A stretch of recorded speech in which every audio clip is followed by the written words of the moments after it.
Bonjour à toutes et tous, bienvenue dans les coulisses du Grand Lyon. Mon invité du jour, Thierry Pila, bonjour. Bonjour. Vous êtes le directeur de la Halle Tony Garnier, une salle dont Géo disait que c'était une des 15 au monde où il fallait avoir fait un concert dans sa vie, une salle mythique.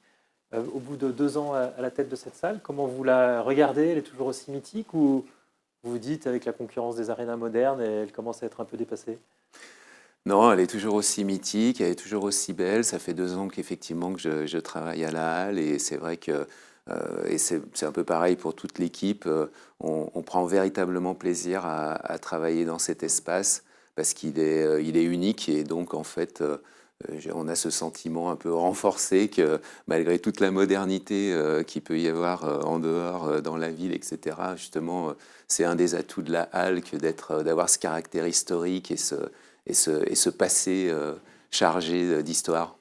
Vous avez quitté après le Covid, vous nous expliquez que les réserves accumulées pendant 50 ans avaient été vidées pendant cette période-là pour faire face. Mm. L'année 2022 qui a suivi a été très bonne, la salle est relancée.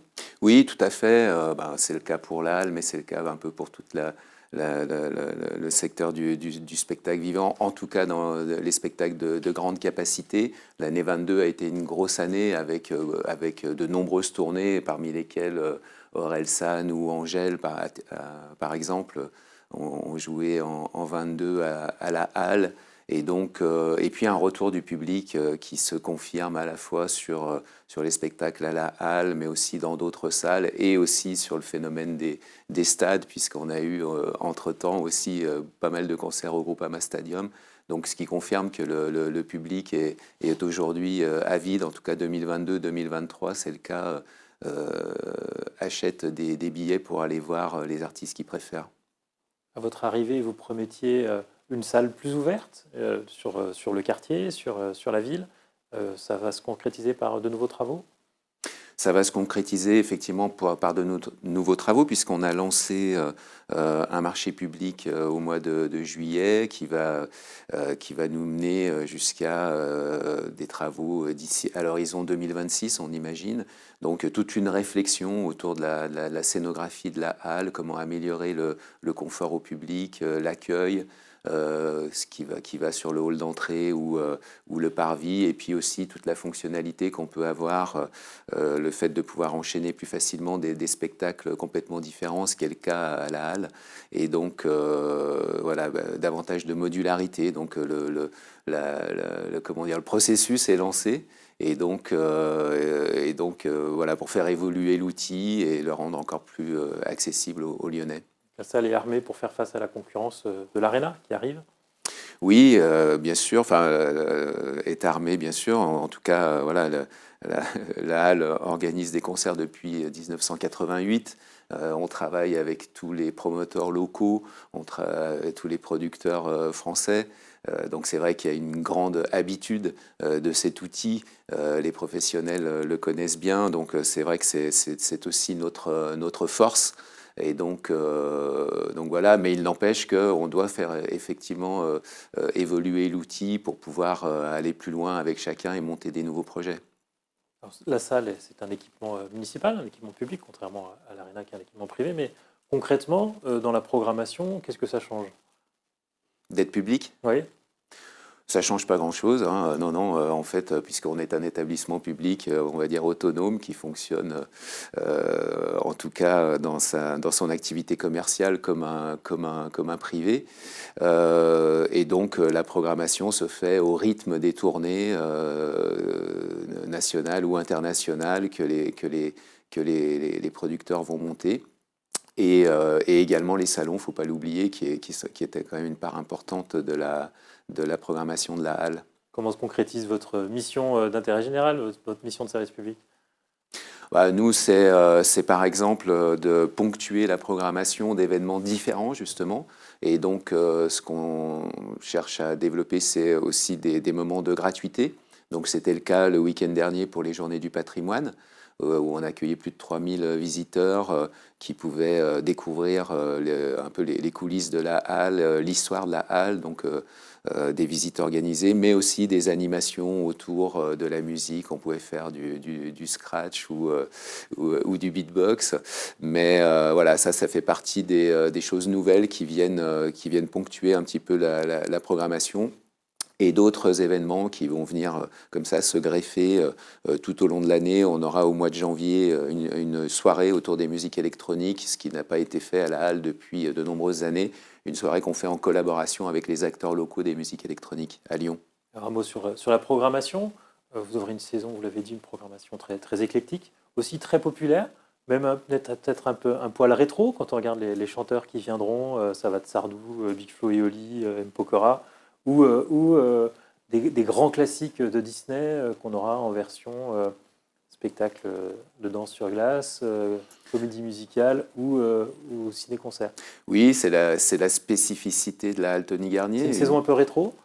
Oui, on a ce côté, alors on a ce côté rétro effectivement parce que quand on fait Holiday on Ice qui est là depuis plusieurs décennies avec le public de personnes âgées qui affectionnent particulièrement ce genre de spectacle, effectivement on est un peu rétro, mais c'est néanmoins c'est tout à fait voilà, c'est notre activité culturelle diversifiée. En fait, ce qui fait la particularité de la Halle, c'est effectivement de pouvoir faire du spectacle sur glace, du cirque, aujourd'hui aussi des soirées électroniques, pourquoi pas, et aussi un des éléments importants de la programmation de cette année et de la saison précédente aussi, c'est les musiques urbaines, c'est le rap, puisque tous les plus grands rappeurs aujourd'hui choisissent la Halle Tony Garnier pour se produire à Lyon, pour la proximité de la salle avec la ville et l'accessibilité en mode doux, et aussi parce que l'écrin de la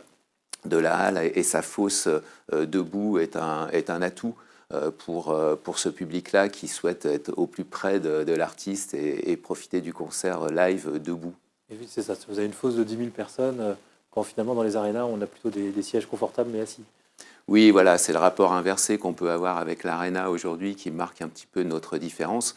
Et pour nous, accueillir ce jeune public, cette nouvelle génération qui, en plus, pour la plupart, a connu le Covid, et donc souvent, c'est leurs premiers concerts, ça perpétue finalement la tradition de cette halle dans laquelle beaucoup de Lyonnais ont vu un de leurs premiers concerts. Et aujourd'hui, on accueille cette nouvelle génération et c'est un signe d'ouverture sur lequel on souhaite effectivement continuer de travailler.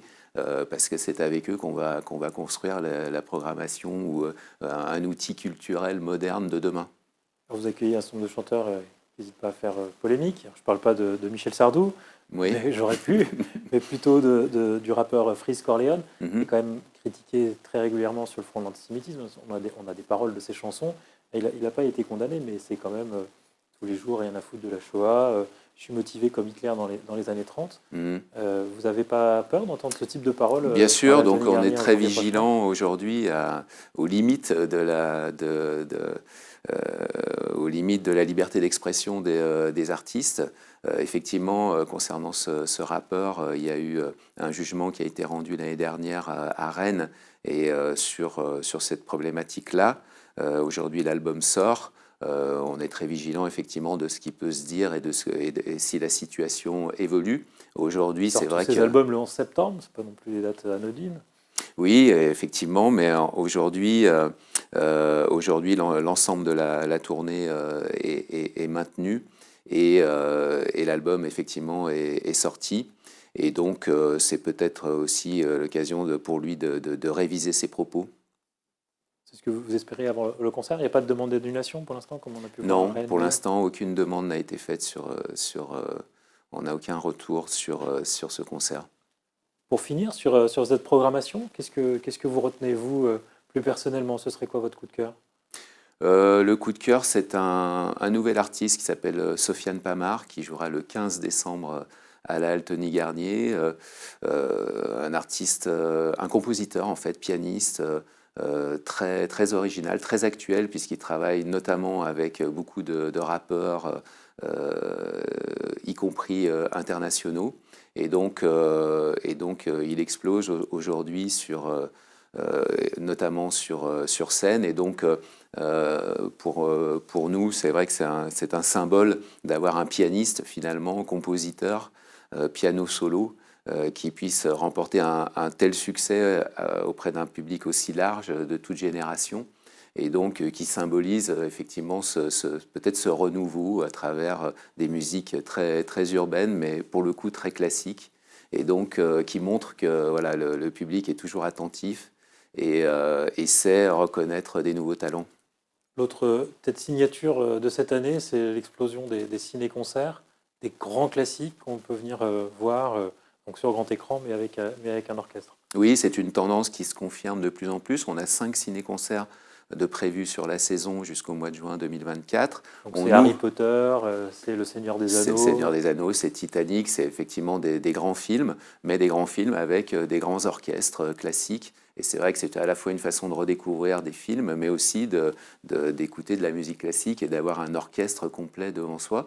Thierry Pilat, je vous remercie. Merci. Et puis moi, je vous dis à demain pour une nouvelle émission des coulisses du Grand Lyon.